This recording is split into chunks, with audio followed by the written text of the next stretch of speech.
Hello everyone, I'm Pastor Tomaka, Apostolic Believers of Christ International, YouTube channel. Don't forget to like, share, subscribe, and press the notification bell for update every day the new videos.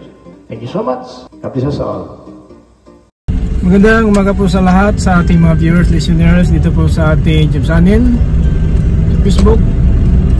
Ang kapayapaan at habag biyan ng Diyos na may suma sa atin sa magitan ng ating Panginoon Kristo.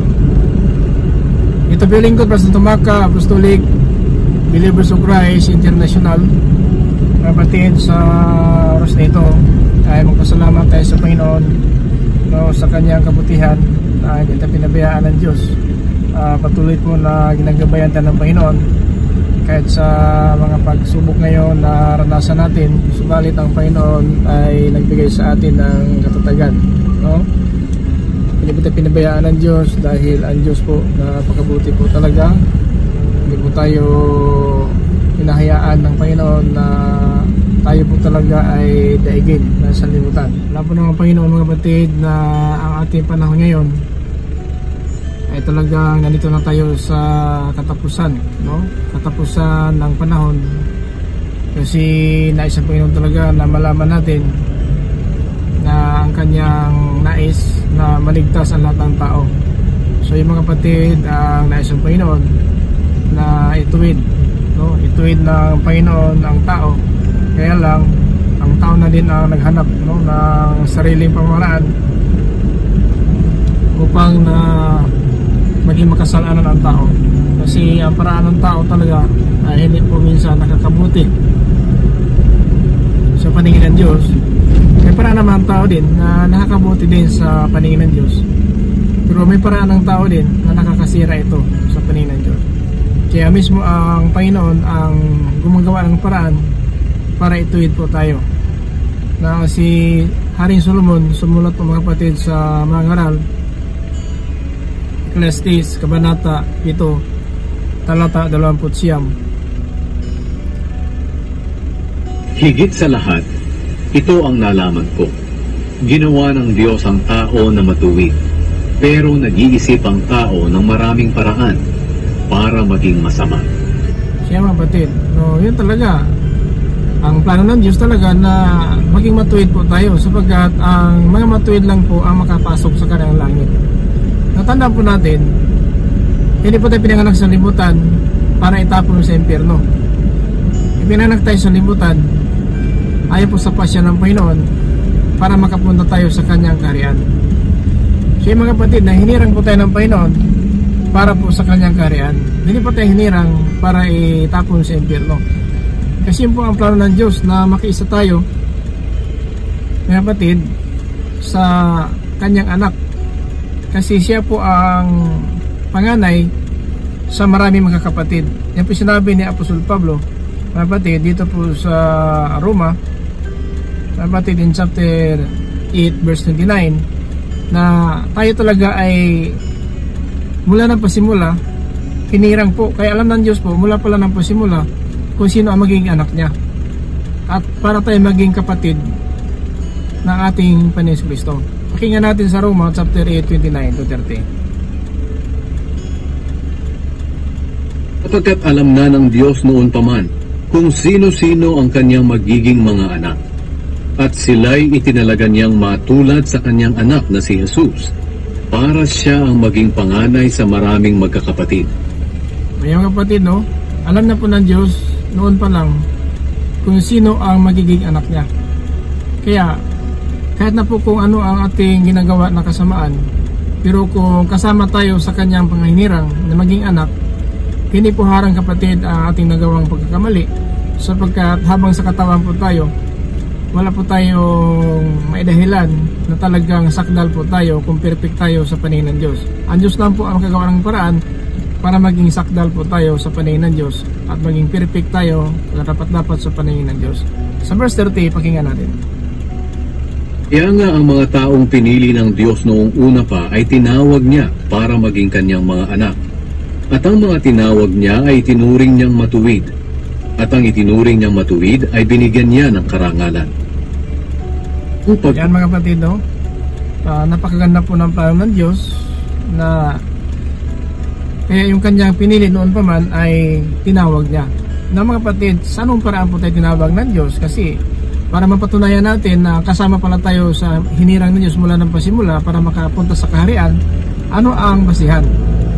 Ano ang ikapagpatunay natin na talagang kasama tayo, no?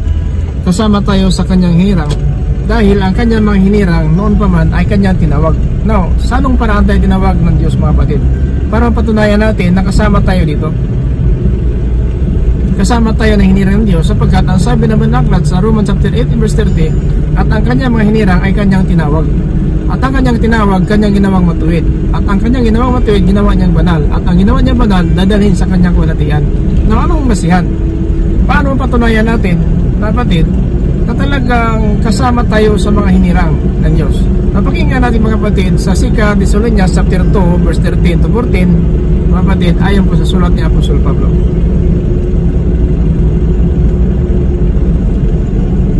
Mga kapatid, lagi kaming nagpapasalamat sa Diyos dahil sa inyo na mga minamahal ng Panginoon, at nararapat lang kaming magpasalamat. Dahil noong una pa man ay pinili na kayong maligtas ng Diyos sa pamamagitan ng Espiritong nagpapabanal sa inyo at sa pamamagitan ng pananampalataya nyo sa katotohanan. So, pinili na tayo noon pa man para maligtas. Yun po pala ang nais ng Panginoon, kaligtasan talaga. Now, to God be the glory, dahil po sa kanyang habag sa atin, dahil po sa kanyang paghihirang sa atin, hindi na po mga kapatid harang ang ating kamalian, hindi harang po ang mga pagsubok kung naranasan nating kapighatian, dahil hindi na po mabawi. Ang pagkahinirang natin sa Panginoon ay walang makatumbas kung walang makaharang, basta ang Diyos po magplano. Walang bagay sa sanlibutan pagsubok kapighatian ay maging harang at pag ito po mga kapatid ang makabawi po ng plano ng Diyos sa atin. So kaya magpasalamat tayo sa Panginoon, purihin natin ang Panginoon sapagkat napakaganda po ang plano ng Diyos sa atin na para tayo maligtas, na noon pala ng simula na hinirang tayo para maligtas mga kapatid. Mga kapatid, lagi kaming nagpapasalamat sa Diyos dahil sa inyo na mga minamahal ng Panginoon, at nararapat lang kaming magpasalamat. Dahil noong una pa man ay pinili na kayong maligtas ng Diyos. So pinili na kayo maligtas ng Diyos. So ito pagkapili pala natin, pagkahinirang natin para po tayo maligtas, hindi po tayo tapon sa impyerno. Now, tuloy natin. Sa pamamagitan ng Espiritong nagpapabanal sa inyo at sa pamamagitan ng pananampalatayan nyo sa katotohanan. So sa pamamagitan ng Espiritu pagbabanalan sa atin, itong salita, at sa ating panampalataya ng katotohanan. Kasi kung wala kang mapakinggan, hindi ka magkaroon ng panampalataya. At dahil sa ating napakinggan, ay nagkaroon tayo ng panampalataya. Yung po sinabi sa Pablo sa Romans chapter 10 verse 17. Magkaroon lang tayo ng panampalataya kung makarinig siya ng salita ng Diyos. So yung mga kapatid, ating ginagawa ngayon, ito po talaga ay pinapangaral natin ang salita ng Diyos. Sabi ng Diyos ko, taro makapag-post tayo ng mga video. Ito paano marami tayong matutunan at makapaghanda po tayo na ang ating pala po sa limutan, hindi po tayo sinlang para po na parusahan, sapagkat lahat po ng kanyang mga hinirang ay tinawag na. Sa anong paraan? Pakinggan natin sa 14. Nawag kayo ng Diyos sa pamamagitan ng magandang balita na ipinahayag namin sa inyo. So maliwanag po, tinawag kayo ng Diyos sa pamamagitan ng magandang balita na ipinahayag namin sa inyo. So ito ang basihan kung sino tayo. Ikaw ba talaga ay pinili na po ng Diyos pag maging anak? Totoo po yan, sapagkat ang kanyang mga anak ay tinawag na. Tinawag tayo ng Diyos sa pamamagitan ng magandang balita. Nawag kayo ng Diyos sa pamamagitan ng magandang balita na ipinahayag namin sa inyo para makabahagi kayo sa kadakilaan ng Panginoong Hesukristo. Amen.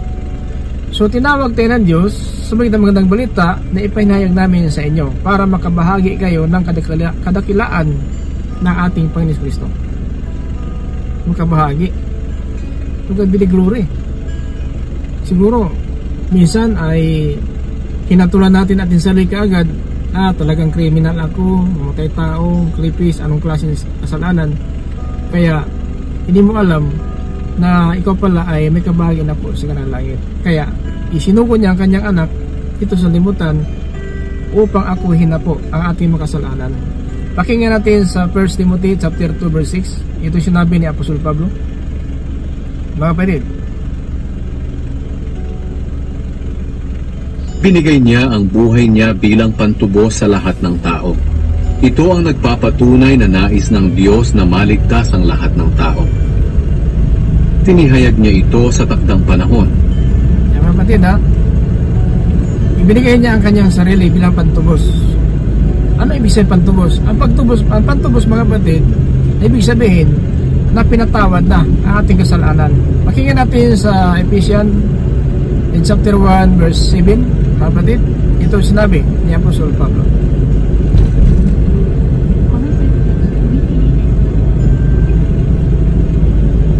Purihin natin ang Diyos dahil sa kamangha-mangha niyang biyaya na ibinigay sa atin sa pamamagitan ng kanyang minamahal na anak. Sa pamamagitan ng dugo ni Kristo, tinubos tayo, na ang ibig sabihin ay pinatawad ang mga kasalanan natin. So, yun mga kapatid ha, ang ibig sabihin ng tinubos tayo, pinatawad na tayo sa ating mga kasalanan. Na hindi po sa ating sarili na pagsisikap, sa ating katuwiran, kasi kahit nagawa tayo ng katuwiran, magkasala pa rin tayo. Pero iba ang tinubos na po ng dugo ng Panginoon Kristo, nakasama na tayo sa kamatayan sa itaas sa krus, sapat alam natin na matay siya sa itaas sa krus upang tubusin ating kasalanan. No, kahit nagawa-gawa tayo ng kabutihan, magkasala pa rin tayo mga kapatid. Hindi po tayo pa rin makakasabi na dahil nagawa ng kabutihan, hindi magkasala. Pakinggan natin yung City 20 dito sa Ecclesiastes kung maaral. Kung mayroon bang tamang malaki sa kanyang katayuan. Pakinggan natin Ecclesiastes kung maaral. Kabanata 7 talata 20. Wala ni isang tao rito sa mundo ang laging gumagawa ng mabuti at hindi nagkakasala. Siya mga kapatid, kaya hindi po pwede na umasa na po tayo sa ating reliyon, umasa na po na tayo sa ating katuwiran, magkasala pa rin tayo. Pero iba po ang mga nakasali na po, kung nakaisa na po sa kamatayan ng Panginoon sa itaas sa krus, sapagkat lahat nag-isa kay Kristo, wala nang hatol na parusa. Now, kung ating katuwiran niya asahan at ngayon, may relihon tayo, mayroon tayong karunungan ng salita ng Diyos, at nandiyan umasa na po tayo, natin alam paano natin makamtan ang tunay talaga na gawin natin para maging sakdal sa harapan ng Diyos. Ito po mga kapatid na kailangan mag-isa tayo sa kamatayan sa itaas sa krus, sapat alam natin namatay sa itaas sa krus ang Panginoon upang tubusin ating kasalanan. At sa dugo na kanyang inalay sa itaas sa krus, yung po nagpapatawad sa atin. Kaya kung gawa tayo ng kabutihan, magkasala pa rin tayo. Pero ang kapatawaran nating kasalanan, dapat natin ito malaman paano natin makamtan. So tinubos na tayo, ay ibig sabihin na pinatawad natin kasalanan. Balikan natin Ephesians chapter 1 verse 7, na ito po ang ibig sabihin na ang words po na tinubos na tayo, pinapatawad na po tayo sa ating mga kasalanan. Yun po ibig sabihin mga kapatid. Kaya dapat tayo mga kapatid, makikiisa po, no? Makikiisa po tayo, haleluya, sa kamatayan nating Panginoon, sapagkat yun po ang dahilan na tinubos na tayo mga kapatid. Pakinggan natin. Purihin natin ang Diyos dahil sa kamangha-mangha niyang biyaya na ibinigay sa atin sa pamamagitan ng kanyang minamahal na anak. Sa pamamagitan ng dugo ni Kristo, tinubos tayo, na ang ibig sabihin ay pinatawad ang mga kasalanan natin. Napakalaki ng biyayang ipinagkaloob sa atin ng Diyos. Binigyan niya tayo ng karunungan at pangunawa para maunawaan ang kanyang lihim na plano na nais niyang matupad sa pamamagitan ni Kristo. Amen. No? Napakalagi ng biyaya ng Diyos sa atin. At alam na kahit na po makasalanan po tayo naging swel sa paningin ng Diyos, pero hindi na po mabago mga kapatid ang kanyang plano sa atin na para tayo sa kanyang kariyan. Kaya dahil ito tayo maging saklas sa sariling pagsisikap, so pinaparito po, isinugo niya ang kaisa-isang anak upang tubusin po tayo sa ating mga kasalanan. So yan mga kapatid ang totoo. Hindi po dahil sa reliyon natin karunungan na talagang komportable na po tayo, na parang umaasa na po tayo sa karunungan, umaasa na po tayo sa relihiyon, na ating ginagawa ng katuwiran, pero ang totoo, hindi pahugas ang ating kasalanan. Kasi may mga tao, mga kapatid, na nagmamalinis, no, sa sariling lang mga mata, pero hindi pahugas, no? Nagmamalinis lang, akala niya perfect na siya, pero hindi pahugas ang kanyang kasalanan. Pakinggan natin sa 30 verse 12 sa mga Kawikaan. Mga kapatid, pakinggan natin ang sulat ni Haring Solomon, mga kapatid. May mga tao na ang tingin sa sarili ay tunay na perpekto. Ngunit ang totoo, ang buhay nila ay madumi. Mga kapatid, akala nila ay perpekto, pero ang buhay nila ay madumi. Kasi yun talaga, mga kapatid, kahit anong kabuti ang gagawin natin, magkasala pa rin tayo. Kasi ang madumi, itong kasalanan natin na hanggang ngayon hindi pa natin nasuko sa Panginoon. Hanggang ngayon, mga kapatid, hindi pa natin pinagsisihan ang ating kamalian sa paningin ng Diyos. Kaya dahil po sa ating ginagawa na ating sinuko sa Panginoon, ang ating mga pagkukulang, ating kamalian, so yun ang dahilan, mga kapatid, na tayo po ay naghihirap, no? Naghihirap po tayo sa ating pamumuhay ngayon kasi ang ating kasalanan na ating nagawa sa paningin ng Diyos, hindi po natin isinusuko, mga kapatid. So ito, pakinggan natin sa 32:2 hanggang 5 sa Salmo. Mapalad ang tao na ang kasalanan ay hindi ibinibintang sa kanya ng Panginoon. So mapalad ang tao na ang kasalanan hindi na binibintang sa kanya ng Panginoon. Ito po ang kapatawaran. Kasi pag hindi po natin, mga kapatid, pagsisihan ating kasamaan, manatili po yan sa atin hanggang sa ating panahon ngayon. At walang pandaraya sa kanyang puso. Sumapalad ang mga tao na hindi na binibintang sa kanya ng Panginoon ang kanyang kasalanan. Mapalad ang tao na ang kasalanan ay hindi ibinibintang sa kanya ng Panginoon at walang pandaraya sa kanyang puso. Yung mapalad. So ano mangyari po ng mga tao na hanggang ngayon hindi po nagsisi sa harapan ng Diyos, ang kanyang kasalanan, hindi po natin sinusuko sa Panginoon ating kasalanan, yan po ang nagpapahirap sa atin sa bawat araw. Pakinggan natin sa 3 hanggang po sa 5 sa Psalms 32. Kapatid. Noong hindi ko pa ipinagtatapat ang aking mga kasalanan, buong araw ako'y nanlulumo at nanghihina ang aking katawan. Araw-gabi hirap na hirap ako dahil sa tindi ng inyong pagdidisiplina sa akin. Nawalan na ako ng lakas tulad ng natuyong tubig sa panahon ng tag-araw. Kapatid, yun po ang sistema natin pala. No? Bakit na minsan ang tao lang ng pag-asa?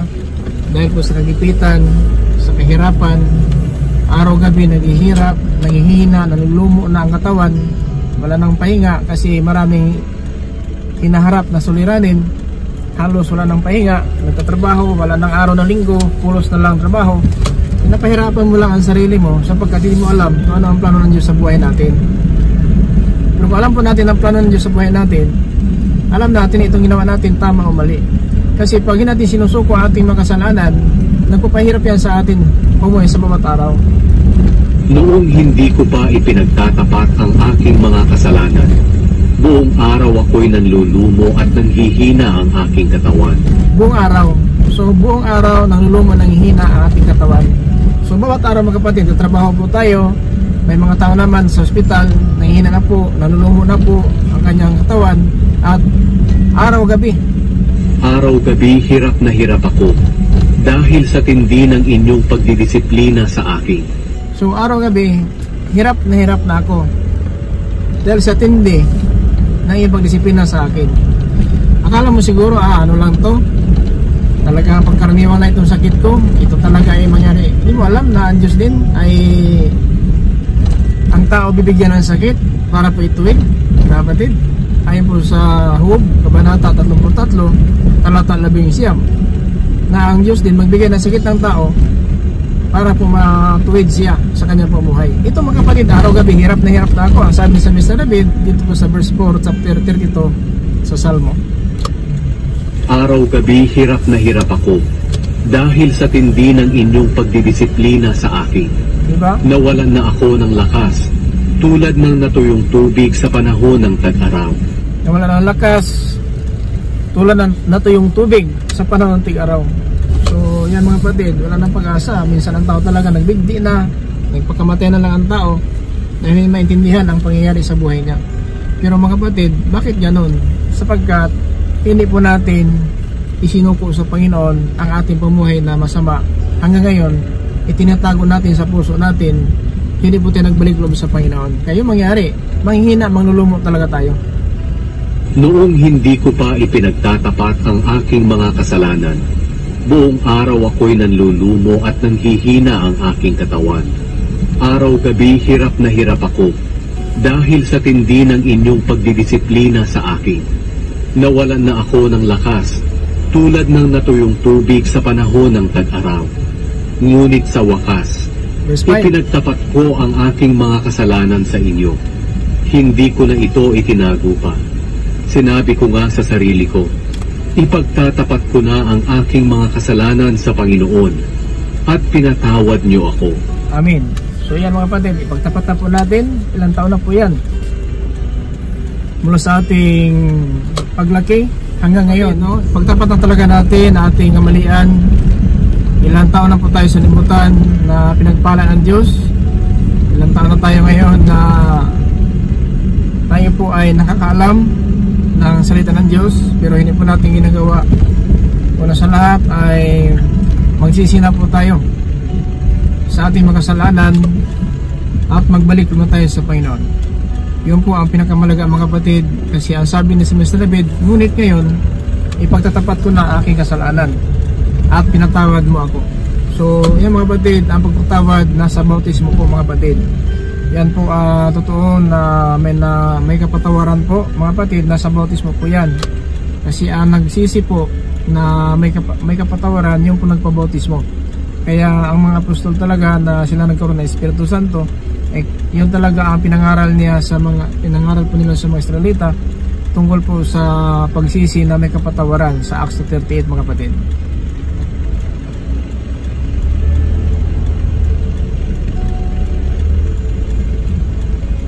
Tumagot si Pedro sa kanila, magsisi ang bawat isa sa inyong mga kasalanan at magpabautismo sa pangalan ni Jesucristo at mapapatawad ang inyong mga kasalanan at matatanggap ninyo ang regalo ng Diyos na walang iba kundi ang banal na Espiritu.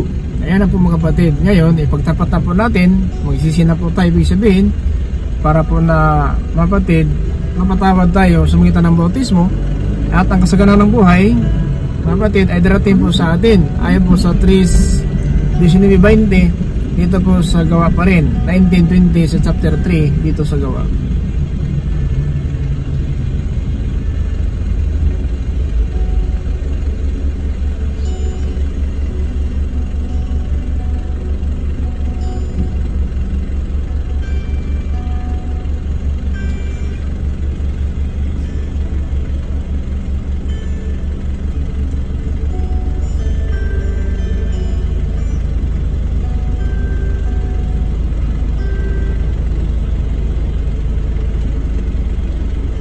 Kaya ngayon kailangang magsisi na kayo at lumapit sa Diyos para patawarin niya ang inyong mga kasalanan at matanggap niyo ang bagong kalakasan mula sa Panginoon.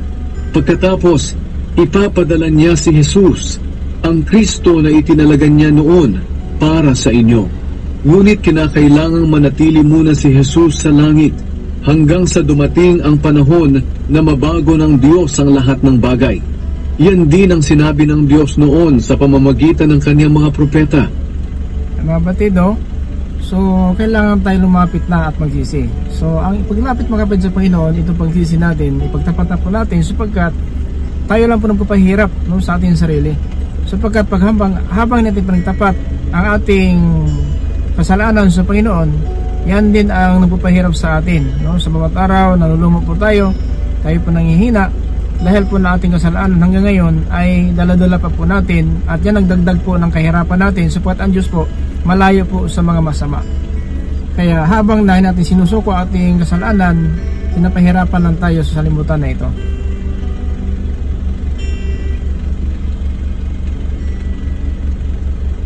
Noong hindi ko pa ipinagtatapat ang aking mga kasalanan, buong araw ako'y nanlulumo at nanghihina ang aking katawan. Araw-gabi hirap na hirap ako dahil sa tindi ng inyong pagdidisiplina sa akin. Nawalan na ako ng lakas tulad ng natuyong tubig sa panahon ng tag-araw.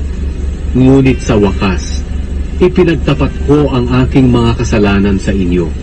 Hindi ko na ito itinago pa. Sinabi ko nga sa sarili ko, ipagtatapat ko na ang aking mga kasalanan sa Panginoon at pinatawad niyo ako. Amen. So yan po sabi ng sa Pedro, magsisi kayo at magpabautismo kayo ang bawat isa sa inyo upang mapatawad ang inyong mga kasalanan at tatanggapin niyo yung pagkaloob na Espiritu Santo. So yan mga kapatid, ang dapat natin gawin sa bawat araw, na dapat handa na po tayo. Kung anong kabigatan niyo natin pinapasan, tayo lang po nagpapahirap sapagkat ay hindi talaga nakinig ang Panginoon sa mga makasalanan. Salungat po talaga ang Panginoon sa mga kasalanan. Kaya tayo nagpapahirap kasi tawag din ang tawag sa Panginoon, magsamba man tayo, manalangin man tayo, wala pong nakikinig at wala pong kabuluhan natin pagsamba. Kasi yun po ang dahilan, dahil po sa ating pamumuhay talaga na hindi po natin ginagawa ang kalooban natin Panginoon. At dahil dyan mga kapatid, ayun po mangyari, talagang parusa po, no? Parusa, ang kantungan, pinaparusahan tayo ng Panginoon sa tindi ng parusa dahil po sa ating pagtapat ng ating kasalanan, no? Ayun po sinabi niya sa verse 4, kapatid, na dahil sa hindi pagtapat ng kasalanan ay mga kapatid, napakatindi ng parusa ng Panginoon sa mga tao na hindi po nagtapat ng kanilang kasalanan. Kaya kung natin pagtapat mga kapatid, araw-gabi pahirapan tayo ng disiplina ng Panginoon. Araw-gabi hirap na hirap ako dahil sa tindi ng inyong pagdidisiplina sa akin. Nawalan na ako ng lakas tulad ng natuyong tubig sa panahon ng tag-araw. Ngunit sa wakas, ipinagtapat ko ang aking mga kasalanan sa inyo. Hindi ko na ito itinago pa. Sinabi ko nga sa sarili ko, ipagtatapat ko na ang aking mga kasalanan sa Panginoon at pinatawad niyo ako. Kapatid, nasabi ba natin sa ating sarili na ipagtapat na po natin ang ating kasalanan sa Panginoon para hindi po tayo pahirapan ng disiplina? Kasi ang pagdisiplina ng Panginoon nagpapahirap sa atin ito. Kaya tayo na po ang nagpapahirap sa ating sarili.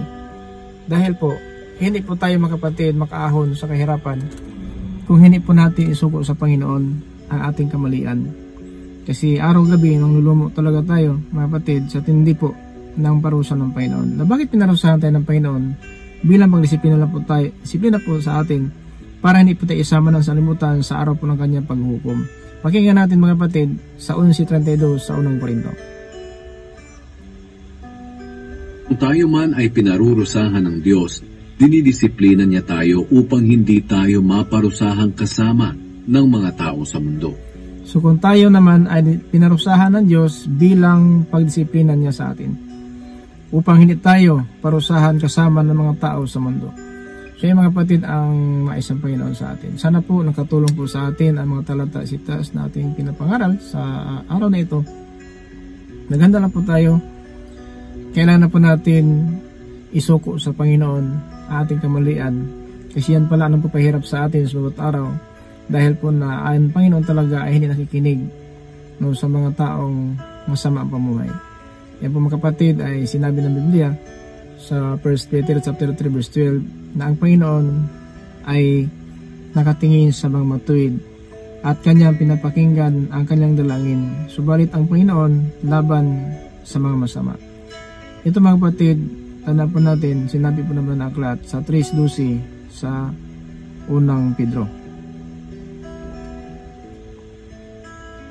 Sapagkat iniingatan ng Panginoon ang matuwid at sinasagot niya ang mga panalangin nila, ngunit galit siya sa mga gumagawa ng masama. Paggalit ang Diyos sa atin, yun po, parusa talaga. Tayo mga ama, paggalit na galit tayo sa ating mga anak, pinapalo talaga natin yan. At wala tayong pinapalo na anak na tumatawa. Sumasakit talaga ang parusa. Pero bakit? Dahil nang pinarusahan tayo, tinakwil tayo ng Diyos, hindi po. Ang parusa na yan, para ituwid po tayo, para po bilang anak ng Diyos, para sa kanyang karyan. So mga kapatid, maraming salamat po sa ating mga viewers ngayon dito po sa YouTube channel, sa Facebook. Naway ang kapayapaan habang biyaya ng Diyos ay sumasa atin, sumagitan ng atin Panginoon Kristo. Na ito po yung lingkod, Pastor Tumaca, Apostolic Believers of Christ International. Patuloy ako mga kapatid na gagawa ng mga video, lobby ng Diyos. So mag-like and share na po tayo. Subscribe. In-post the notification bell.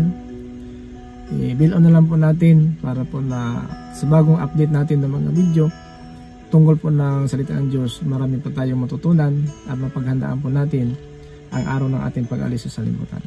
Maraming salamat po sa inyong lahat. Naway sumasa atin ng kapayapaan habang biyaya ng Diyos mula sa atin Panginoon Kristo. Ito po lingkod, Pastor Tumaca, Apostolic Believers of Christ International. Sinunod sa Jesus Christ, be with us. Amen.